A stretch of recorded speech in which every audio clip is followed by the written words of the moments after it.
கர்த்தர் நல்லவர், அவர் கிருபை என்றும் உள்ளது. ஆண்டவராகிய இயேசு கிறிஸ்துவின் நாமத்தினாலே உங்கள் ஒவ்வொருவருக்கும் அன்பின் வாழ்த்துக்கள். தேவ கிருபையும் சமாதானமும் உங்களுக்கு பெருகுவதாக. இன்று பிப்ரவரி மாதம் 24ஆம் தேதி செவ்வாய்க்கிழமை. இந்த நாளிலே நாம் தியானிக்கும் வசனம் எபேசியர் 2வது அதிகாரம் 16வது வசனம். பகையை சிலுவையினால் கொன்று அதனாலே இருதிறத்தாரையும் ஒரே சரீரமாக தேவனுக்கு ஒப்புரவாக்கினார். இயேசு கிறிஸ்து அவர் சிலுவையினாலே பகையை கொன்றார் என்று பார்க்கின்றோம்.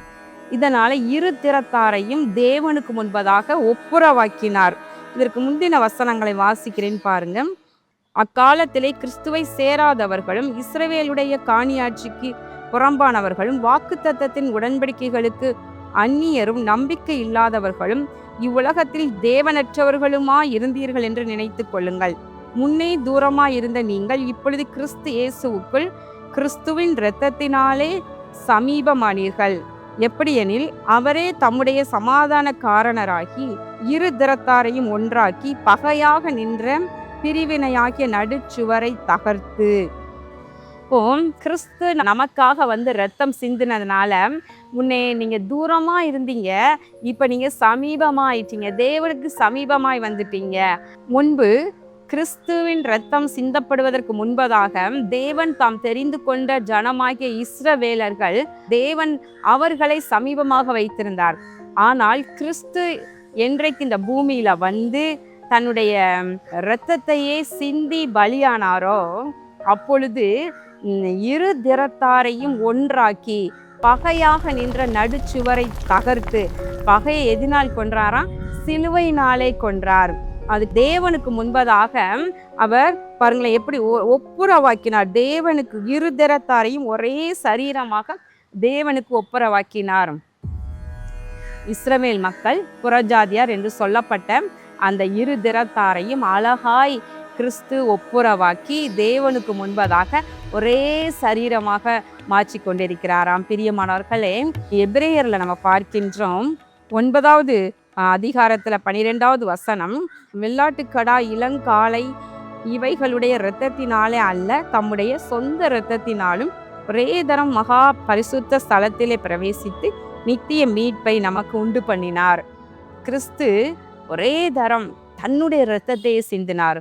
அது வெள்ளாட்டுக்கடா இளங்காளை புறா இவைகளுடைய இரத்தத்தினால அல்ல. பழைய ஏற்பாட்டு காலத்துல ஜனங்களுடைய பாவ நிவர்த்தி செய்யும்படியாக தேவன் அவர்களுக்கு மோசேயின் மூலமாக கற்றுக் கொடுத்த காரியங்கள் என்னன்னா, பாவ நிவர்த்தி பண்ணுவதற்காக பிரதான ஆசாரியன் ஜனங்களுக்காக இல்லையா வெள்ளாட்டு கடா காளை இவைகளை பலி செலுத்த வேண்டும் என்று சொல்லி கொடுத்திருந்தார். அந்த இரத்தத்தினால இவர்களுடைய பாவம் நீங்கும் என்று எண்ணினார்.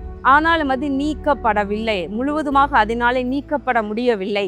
அப்போ பழுதற்ற ஒரு இரத்தம் சிந்தப்பட வேண்டியதா இருந்ததுனாலே தேவன் தன்னுடைய ஒரே பேரான குமாரனையே நமக்காக இப்பூமிக்கு அனுப்பினார். கிறிஸ்து இந்த பூமியில பிதாவின் சித்தத்தை அப்படியே நிறைவேற்றினார்.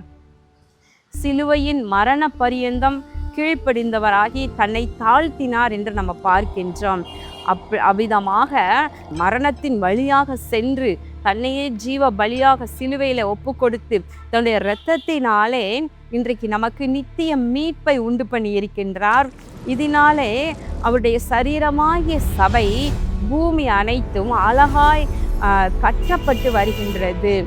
நித்திய மணவாளனாகிய கிறிஸ்துவுக்காக மணவாட்டியாகிய சபையானது அழகாய் கட்டி எழுப்பப்பட்டு கொண்டிருக்கின்றது. முன்னாடி கிருபாசன தண்டையில யாருமே நெருங்க முடியாது. ஆனா இப்ப கிறிஸ்துவின் இரத்தத்தினாலே நம்ம தேவனுக்கு முன்பதாக கிருபாசன தண்டையில நெருங்க முடிகின்றது. இன்னும் நீங்க தூரமா இருக்கீங்களா? அவருடைய இரத்தத்தினால் உண்டாகிய மீட்பை பெற்றுக்கொண்டு தேவனுக்கு சமீபமாக வாங்க. இந்த நாட்கள்ல கூட விசேஷமாக சிலுவை தியான நாட்கள் என்று சொல்லி தேவ பிள்ளைகள் ஆண்டவருடைய பாடு மரணத்தை நினைவு கூர்ந்து கொண்டிருக்கிறாங்க, அதிகமா தியானிக்கின்றாங்க. நான் பிரியமானவர்களே, கட்டாயம் நீங்களும் கூட ஒவ்வொரு நாளும் ஆண்டவருடைய சிலுவை பாடுகளை நினைத்து உங்கள் சிந்தையிலே வைத்து அவருக்கு மகிமையை செலுத்துங்கள். நமக்காக பாடுபட்டதை முள்முடி சூடினார் இல்லையா?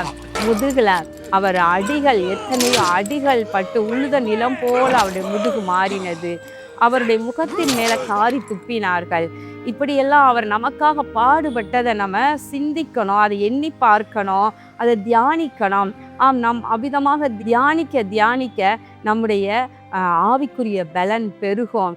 கண்களை மூடி ஜெபம் பண்ணுவோமா?